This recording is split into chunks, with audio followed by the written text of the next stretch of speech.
자, 주일 예배에 또 나오신 성도님들 주님의 이름으로 환영합니다. 오늘은 데살로니가전서 5장 1에서 3절의 말씀을 가지고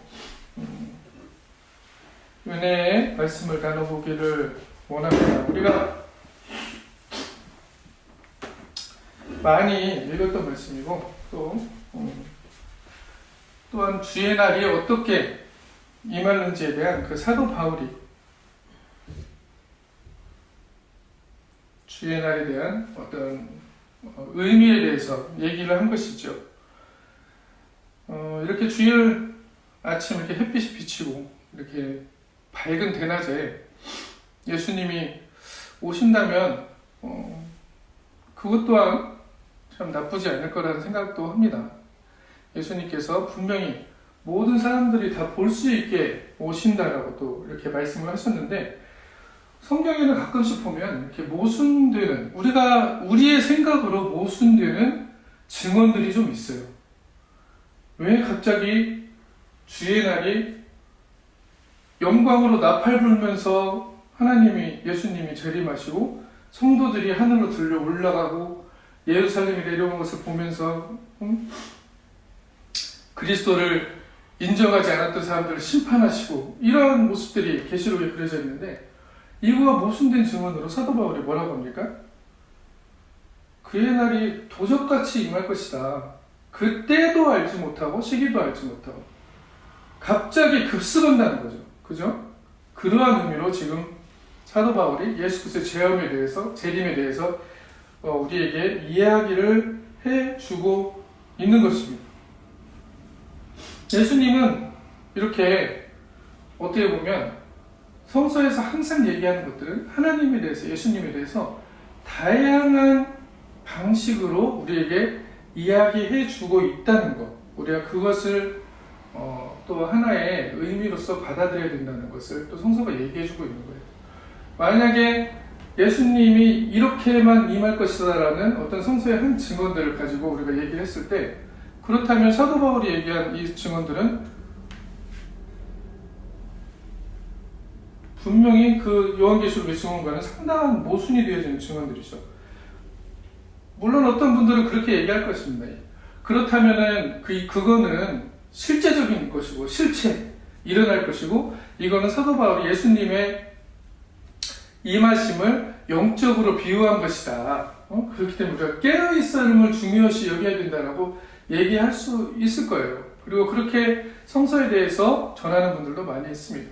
그러나 그렇게 얘기했을 때는 한쪽은 그러면 아주 실체적으로 예수님께서 나팔 불면서 오실 그 제 영광의 왕이라는 것을 실체적으로 받아들이면서 이 도적같이 임하는 예수의 이미지에 대해서는 영적으로만 해석을 한다라는 것들, 이러한 것들이 사실은 어떻게 생각했을 때는 우리가 성서를 해석하는 방식에 한쪽으로만 치우쳐 있는 방식일 수도 있다는 것을 또한 얘기를 해주고 있는 것입니다. 그렇기 때문에 우리가 성서를 볼 때 성서의 텍스트가 얘기하고 있는 의미가 무엇인가, 그 의미가 무엇인가를 밝혀내는 것, 그것을 깨닫는 것이 바로 성령께서 주시는 지혜를 통해서 우리가 깨닫는 것이고, 그 성서의 의미를 발견하지 못한다면 그 텍스트, 그 문자들만 가지고 이렇게 써 있으니까 바로 이거야. 그렇다면은 두 명제나 두 진술이 모순이 되는 거잖아요. 그렇죠?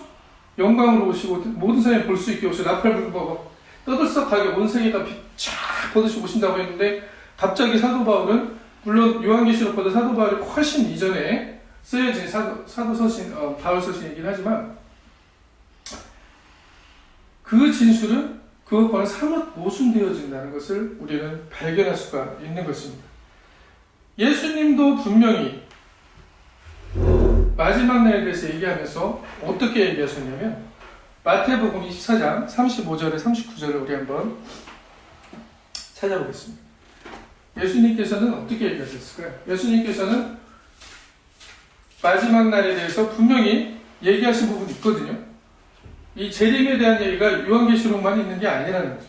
자, 마태복음 24장 35절에서 39절. 혹시 또 틀릴 수 있습니까? 자, 마태복음 1장 35절에서 39절 한번 찾아보도록 하겠습니다. 자, 같이 읽겠습니다. 시작. 천지는 없어질지언정 내 말은 없어지지 아니하리라. 그러나 그날과 그때는 아무도 모르나니 하늘의 천사들도 아들들도 모르고 오직 아버지만 아시느니라. 노아의 때와 같이 인자의 임함도 그러하리라. 홍수전에 노아가 방주에 들어가던 날까지 사람들이 먹고 마시고 장가들고 시집가고 있으면서 홍수가 나서 그들을 다 멸하기까지 깨닫지 못하였으니 인자의 임함도 이와 같으리라. 자, 아멘. 이렇습니다. 어떻습니까? 예수님께서 말씀하시는 인자의 임함이 사뭇 다르게 나타나고 있죠. 자, 그러면 마태복음 25장 그 다음에 계속 그 얘기를 하시는 거예요. 그 얘기에 대해서 계속 하시는 겁니다. 25장 42절도 한번 읽어볼까요? 25장 42절 시작. 그러므로 깨어있으라. 어느 날에 너희 주가 임하였는지 너희가 알지 못함이니라. 아멘. 그렇죠. 너희도 아는 바니 만일 집주인이 도둑이 어느 시간에 올 줄 알았다면 깨어있어 그 집을 뚫지 못하게 하였으리라 라고 얘기하고 있습니다. 이게 바로 우리가 그리스도의 재림에 대해서 재림의 의미가 무엇인가, 예수님의 오심의 의미가 무엇인가에 대해서 그 제대로 깨달음과 의미를 가지고 볼 수 있는 부분이라는 것이죠. 이러한 의미가 아니고 그날에는 예수님이 나팔을 불면서 분명히 그러한 어떤 의미들도 그 사건 가운데 있을 거라는 것은 분명합니다. 하지만 그 방식 자체가 어떻게 시작이 되느냐를 예수님께서 얘기하셨을 때는 분명히 마태복음에도 얘기하시듯이 노아가 방주에 들어가기까지 그 멸망의 임함을 그날 전까지도 그 오시기 전까지도 몰랐다는 거예요. 아무도 모른다. 천사들도 모르고 그날 그때는 아들도 모르고 아버지만 아신다라고 얘기를 하고 있는 것입니다. 그렇기 때문에 이러한 그 준비에 대한 자세들, 이러한 그리스도의 오심에 대한 고대들을 우리는 가지고 있어야 된다는 것을 얘기하는 것이죠. 이게 그리스도의 오심이라는 게 두려움에 대한 의미가 아닙니다. 그것이 두려움이 아니고 우리는 그리스도가 오심에 대한 이러한 고대들, 어느 때 주님이 우리가 오시는지 알 수 없기 때문에, 그러니까 깨어있다는 의미는 뭐예요? 항상 주님의 삶에 우리가 동참하고 있다는 것, 하나님이 우리가 숨쉬고 있다는 것을 우리가 매일매일 느끼고 경험하고 또 삶에서 그 하나님의 자녀로서의 삶을, 숨쉬고 있는 하나님의 자녀의 삶을 살아가고 있다는 것, 살아가야 한다는 것을 얘기를 하고 있는 것입니다. 계속적으로 얘기를 해요.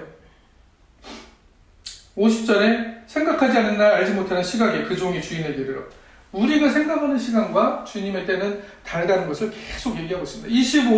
25장에 보시면 25장에는 슬기로운 처녀들에 대한 비유를 하고 있죠. 근데 거기에서도 무엇을 얘기합니까? 슬기 있는 자들에게는 등불이 꺼져가니 너희 기름을 이제 가지러 가는 거예요. 근데 갑자기 어떤 상황이 나타나서 등불이 꺼져가는 걸 알아요? 신랑이 갑자기 들이닥치는 거예요. 갑자기. 이게 중요하다는 겁니다. 준비를 하고 있었으면, 언제 올 것이다, 몇 달 며칠 도착할 것이다 라고 하고 있었으면 분명히 거기에 대해서 준비를 하고 있었을 거라는 거죠. 하지만 그거에 대해서 알지 못하고 우리가 갑자기 들이닥치는 그 하나님의 사실은 엄청나게 놀라운 은총인데, 그 놀라운 은총에 대해 대비하지 못하고 있을 때가 많다라는 것을 얘기하고 있는 것입니다. 이것은 부당 예수님의 재림에 대한 얘기만이 아니에요. 예수님에 대한 재림에 대한 얘기만이 아니고 예수님께서 우리의 삶에 어떻게 나타나시냐를, 하나님께서 우리의 삶에 어떻게 관계하고 있느냐에 대해서 이야기를 하고 있는 것입니다. 하나님은 이처럼 우리가 꼭 돼야 된다는 방식으로, 우리가 이렇게 해야 하나님의 사랑이다, 이렇게 해야 하나님의 구원이다라고 하는 그 방식으로 물론 하나님께서는 우리의 소원들을 들어주시고 우리의 기도들을 들어주시지만 그렇지 않은 영역에서도 우리가 기대하지 않고 있고 우리가 생각하지 않은 영역, 심지어 이것은 하나님의 여기에서 하나님이 어떻게 역사하실 수 있지라고 생각하는 그러한 영역에서까지 하나님께서는 그 영역까지도 관여하시고 하나님은 우리의 삶에서 모든 부분에 함께하고 계시다는 걸 얘기하고 있는 것입니다. 그렇기 때문에 하나님을 뭐라고 우리가 얘기해요? 하나님의 속성이라고 얘기하는데 그거는 그냥 우리가 발견한 하나님의 성품인 거예요. 하나님을 우리가 재단을 할 수는 없는 거예요. 하나님은 이런 존재고 이렇게 돼 있어 라고 얘기하는 것 자체가 우리가 하나님에 대한 어떤 불순한 거죠. 그렇지만 우리는 그럼에도 불구하고 하나님에 대해서 알아가야 되는 부분들이 있기 때문에 또한 그 하나님에 대한 알미라는 것이 지식이라는 것이 우리에게 지혜로 우리의 삶에서 나타나기 때문에 그러한 것들을 부득이하게 나누는 겁니다. 그런데 그게 정답이 되면 안 되는 거예요. 하나님은 이러셔 라고 얘기했던 부분들이 내가 이해한 하나님의 일부라는 것을, 그리고 나는 하나님에 대해서 모든 것을 알 수 없는 존재라는 것을 인정을 해야 된다는 거죠. 그것을 인정을 하지 않고 내가 하나님과 직접적으로 만났기 때문에, 내가 하나님의 음성을 들었기 때문에 이것만이다라고 얘기하는 것은 상당한 오류를 범할 수 있다는 것, 신앙에서 상당한 오류를 범할 수 있다는 것을 얘기를 하고 있습니다. 그렇기 때문에 하나님께서는 이 관계라는 것을 원하시는 거예요. 관계라는 것을 원하시는 거예요. 이 관계는 어떠한 관계냐면 사랑의 관계라는 거죠. 사랑의 관계. 우리가 보통 하나님에 대해서 얘기할 때 하나님은 사랑이시다라는 얘기를 많이 합니다. 그리고 그 사랑의 하나님에 대해서 우리가 제일 많은 부분에 대해서 얘기를 하고 있고, 성서에서도 하나님은 사랑이시다는 그 진리는 성서의 처음과 마지막을 관통해요. 질투의 하나님, 정의의 하나님, 공의의 하나님, 심판하시는 하나님, 전부 나타나시는 하나님의 이미지들이 여러 가지가 있지만 그 하나님의 이미지들을 관통하는 그 가장 본질적인 하나님의 본질은 무엇일까라고 우리가 성서를 읽으면서 깨닫는 지혜는 하나님은 사랑이시다라는 겁니다. 질투의 하나님, 호세아의 질투의 하나님이 어떻게 사랑이 될 수 있어요? 호세아서를 처음에부터 끝까지 읽어보면 마지막은 항상 뭡니까? 회복이에요. 돌아오면 너희가 하나님께 마음을 돌이키고 돌아오면 회복시켜 주시겠다, 받아주시겠다. 안 받아주신다고 한 적이 없습니다. 어떠한 성서에도 마찬가지예요. 이사야서도 마찬가지고 나훔, 요엘, 이방 민족들까지도 회복시켜 주시겠다는 게 하나님의 의도이고 하나님께서 원하시는 것들이에요. 이것이 바로 하나님은 사랑이시다는 그 진술과 일치를 하고 있다라는 것을 우리가 성서를 통해서 발견할 수 있다는 것이죠. 그리고 그것이 예수 그리스도를 통해서 우리의 이 세상에 직접 인간으로 오신 그 하나님의 놀라운 사랑까지 나타나게 되는 것입니다. 우리가 얼마나 하나님에 대해서 발견하지 못하고 하나님을 깨닫지 못했으면 이전에도 그렇게 많이 보여주셨던 하나님, 아브라함에게 나타나시고 이삭에게, 야곱에게 나타나시면서 한 부족의 민족을 제사장 민족으로 세워서 그 제사 민족을 통해서 온 민족이 구원받게 하실 거라고 하나님께서 말씀하신 게 하나님의 의도잖아요. 이스라엘만 구원받게 한다고 한 것이 아니라는 것이죠. 근데 결국 이스라엘이 범한 오류가 무엇입니까? 자기는 선택받은 민족이라는 거죠. 자기는 할례를 받은 민족이라는 거죠. 하나님과 계약관계에 있는 민족이라는 거죠. 하나님이 우리만 택했다는 거지. 그렇게 해서 그 하나님께서 택한 족속들이 뭐 했어요? 우리한테만 구원이 있다는 걸 얘기한 거예요. 그리고 자기들끼리 경계선을 딱 쌓고 예루살렘에 하나님을 펴하니 모셔놓고, 그리고 나서 뭘 했습니까? 그 예루살렘에만 하나님이 있다라고, 예루살렘은 절대 무너지지 않을 거라고 얘기하기 시작한 것이죠. 거기에서 이미 신앙의 오류와 변질이 나타나기 시작했다는 것입니다. 하나님께서는 이스라엘 민족만을 사랑하시는 하나님이 아니시라는 거예요. 한 부족의 하나님이 아니시라는 거죠. 온 세상을 창조하시고 온 우주를 창조하시고 우리 인간의 몸에 하나님의 숨을 불어넣으시는 그 사랑의 하나님이시라는 겁니다. 그 사랑의 하나님이 왜 아브라함을 택했고, 왜 야곱을 택했고, 왜 이삭을 택했고, 왜 이스라엘 민족을 택했느냐? 그거는 그들이 특별해서 택했던 게 아니라는 것을 계속적으로 얘기를 하고 있습니다. 신명기에도 보시면 어때요? 내가 너희를 부른 것은 뭐라고 그럽니까? 너희가 특별해서, 너희가 어떤 행위가 올바르고 잘해서가 아니라는 걸 얘기하는 거죠. 우리 인간이라는 존재는 하나님 앞에서 하나님을 거역하게 되어지는 그러한 또한 죄의 습성을 가지고 있는 인간 존재이기 때문이기도 하다는 것입니다.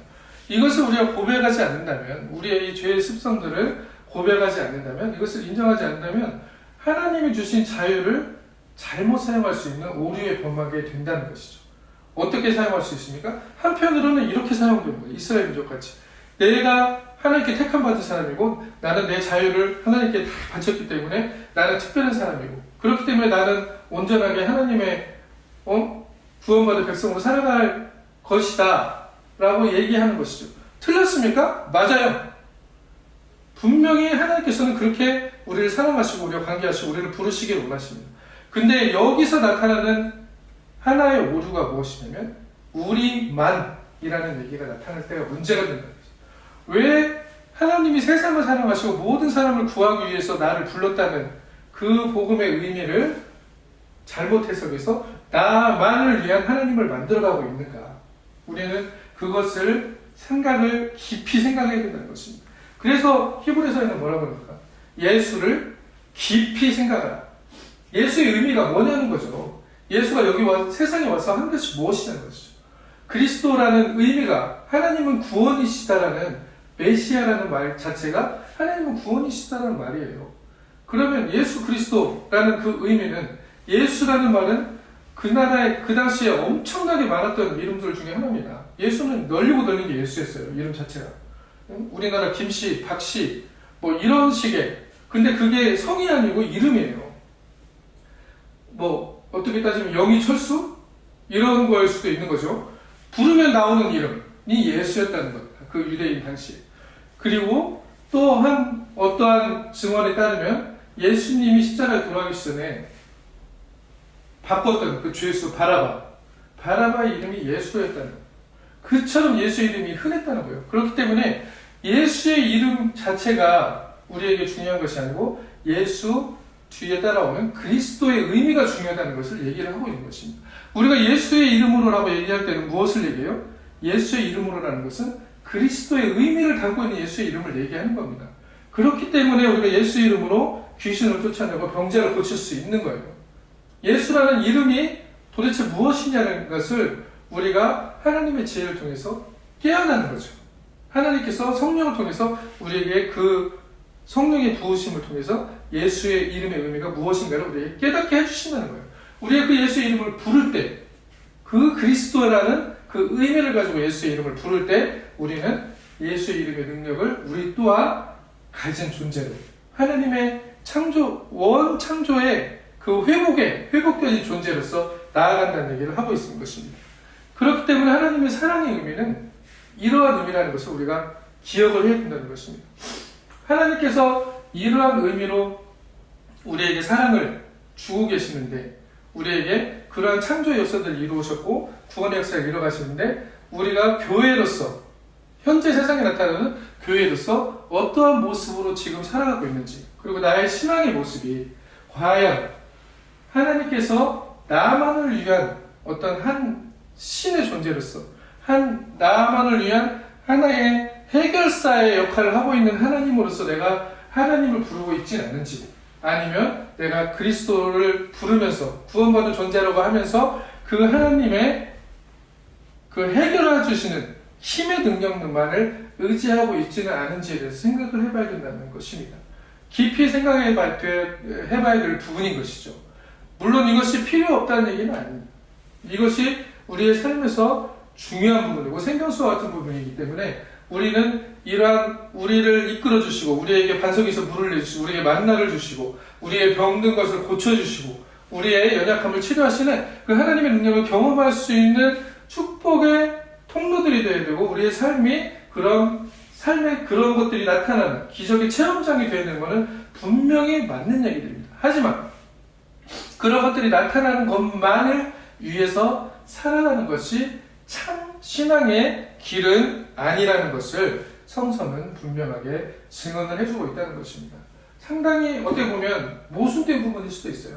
내가 지향하고 내가 추구하고 내가 원하는 것들, 이것을 비전이라고 얘기하면서 내가 나의 소원들을 하나님께 하려고 이것들이 이루어지길 원하지만 만약에 이러한 것들이 이루어지는 상황과 이루어지지 않는 상황에서 우리는 어떻게 해야 될 것인가? 만약에 이것들이 이루어지지 않았을 때 그러면 이것은 하나님의 사랑의 방식이 아닌가? 라는 질문을 던지는 거죠. 하나님은 날 사랑하지 않으시나? 왜 나에게는 이렇게 좌절을 주시고 고난을 주시고 고통을 주시는 걸까요? 라고 질문하시는 분들이 많다는 거죠. 그러면 이 좌절과 고난과 고통과 지금 나에 닥쳐있는 현실에서 나타나는 삶의 문제들이 그리스도가 이 세상에 오신 이유와 도대체 무슨 공유점을 찾을 수가 있냐는 것이죠. 무조건적으로 이런 문제들이 해결되어지는 것만으로 하나님의 사랑을 판단할 수 없다는 걸 얘기하고 있는 것입니다.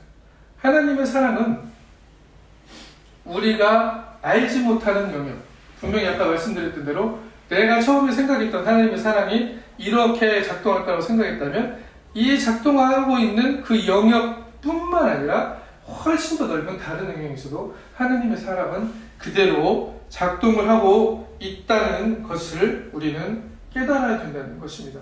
하나님께서 우리에게 이러한 것들을 볼 수 있는 눈들을 열어주셔야 되는 거예요. 그렇지 않으면 우리가 성서를 읽을 때 결국은 한쪽으로 치우친 나의 소원과 내가 원하는 것과 내 삶의 문제들이 해결되는 것들만 가지고 신앙의 길을 갈 수가 있다는 것이죠. 이러한 신앙의 길은 예수님이 오셨을 때도 분명히 나타났던 신앙의 길입니다. 처음에 예수님이 어떻게 등장했어요? 예수님께서 공생의 사역을 시작하면서 슈퍼스타 같이 치유하고 병든 자를 고치고 죽은 사람을 살리고 물고기 5개, 보리떡 2개로 보리떡 2개, 물고기 5개로 사람들을 먹이고 이렇게 되니까 어떻게 돼요? 엄청나게 사람들이 몰려드는 거죠. 이거는 메시아다. 그렇죠? 이게 바로 우리가 가지고 있는 1차적인 신앙의 모습이라는 것입니다. 하지만 복음서를 읽어가면 읽어갈수록 어떻게 됩니까? 예수님은 어디로 가세요? 예루살렘으로 가는데 뭐하러 갑니까? 죽으러 가요.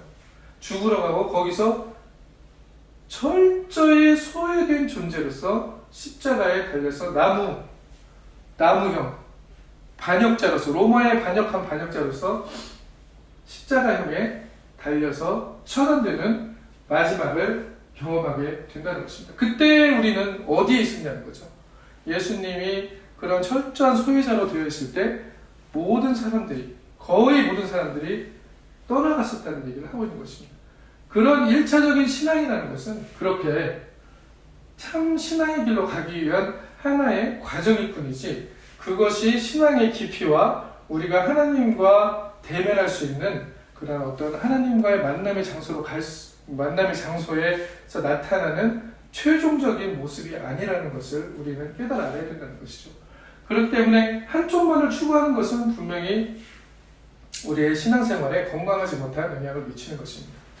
이쪽만도 마찬가지고 어떤 고난과 고통만을 강조하는 것도 마찬가지입니다. 그렇기 때문에 사도 바울이 얘기한 것처럼 내가 가난하든지 부하든지 어떠한 상황에 처하든지 자족함을 배웠다라고 얘기했던 그 사도 바울의 말의 진술의 의미, 사도 바울이 얘기했던 고백의 의미는 도대체 무엇일까를 또 한번 깊이 생각해 봐야 되는 거죠. 부하든 가난하든지 그것이 삶의 밖의 요인이 나의 심령 상태를, 나의 영혼을 지배할 수 없다는 것을 얘기하고 있습니다. 이것이 바로 그리스도인의 모습인 것이고 예수 그리스도가 사단의 시험들을 말씀으로 물리칠 수 있었던 능력의 근원이 바로 여기에 있었다는 것이죠. 하나님의 창조된 원 존재로서 하나님으로부터 인간의 모습을 입고 오신 참 하나님으로서 그것들을 실제적으로 우리의 삶에서 보여주신 한 중요한 예라고 할 수가 있는 것입니다. 지금 여러 가지 어려운 상황이 있습니다. 코로나 상황에 우리의 삶이 점점점 어려워지고 있고 만날 수도 없는 상황이고 또 사업하시는 분들은 경제적으로 많은 어려움들에 처해 있죠. 과연 우리는 이 상황 가운데서 내가 추구하는 것, 내가 목적하는 것이 이루어지지 않음으로 인해서 실망하고 절망하고 있는 그러한 상황들이 많이 나타나 있다는 것을 알고 있습니다. 그것은 한 분 한 분만의 그냥 뭐 한 부류, 어떤 한 집단의 얘기가 아니고 모든 사람이 지금은 그런 상황이라는 것을 인정할 수밖에 없는 거예요. 저도 마찬가지고 여러분도 마찬가지고 각자가 다 가지고 있는 그 나름대로의 사연들과 이야기들이 있다는 것입니다. 이러한 절망들과 뭔가 이루어지지 않는 듯한 이 전체적으로 돌아가는 이 세계적인 모습 안에서 우리가 그러면 어떻게 하나님의 사랑을 또 나의 삶에서 발견하고 하나님이 나와 숨쉬고 있음을 발견할 수 있을까? 하나님은 분명히 그렇게 하고 계신다고 얘기를 하고 계신데 그렇다면 내가 그 하나님을 어떻게 발견할 수 있을까가 바로 우리의 신앙의 관건인 것입니다. 이러한 신앙의 질문을 가지고 하나님께 질문을 하셔야 되는 거예요. 기도하신다는 것은 바로 하나님과 이러한 대화를 통해서 하나님이 나의 삶에 어떻게 함께하고 계신지, 임마누엘은 하나님이라는 것을 알고 있고 성서에 써져 있기 때문에 알고 있지만 이것이 이 하나님의 진리가 내 삶에서, 내 몸속에서 도대체 어떻게 움직이고 있는가, 어떻게 작동하고 있는가를 체험하는 것, 이것이 가장 중요한 것입니다. 이것을 위해서 우리가 무엇이 필요합니까? 바로 기도의 삶이 필요한 것입니다. 하나님께서 우리에게 기도를 통해서, 성령의 지혜를 통해서 이러한 것들을 지나갈 수 있는, 그리고 이 우겨싸움을 단 상황 안에서도 하나님이 사랑이라는 것을, 내가 너와 이미 사랑으로 관계하고 있다라는 것을, 그리고 너에게 힘을 주고 있고 너의 삶 가운데서 네가 어디로 가든지 너와 함께할 것이다. 그 아브라함의 약속이 우리와 함께하고 있다는 것을 깨달아 아는 것이죠. 그 힘의 근원, 그 또 절망의 근원에서 우리가 하나님을 발견할 수 있다면, 기쁨에서 하나님을 발견할 수 있다면, 슬픔에서 하나님을 발견할 수 있다면, 또 부유함에서, 가난함에서 하나님을 발견할 수 있다면 우리는 그리스도가 이 세상을 살아갔던 그 참 그리스도의 삶을 또한 따라가는 그리스도인들이 되어지는 것입니다. 이러한 부유하든지 가난하든지 우겨쌈을 당하든지 해방되어 있든지 그것이 우리를 주관하지 못하고 정말로 내가 하나님의 자녀라는 것, 내가 하나님과 관계되어 있다는 것, 하나님으로부터 나왔다는 것에 대해서 기쁨을 가지고 이것이 바로 우리의 삶을 살아가는 원동력이 되는 참 그리스도인으로, 또한 이 순간순간을 거듭나면서 두렵고 떨림의 구원의 시간들을 이뤄가시는 저와 여러분이 되시기를 주님의 이름으로 축복합니다. 아멘.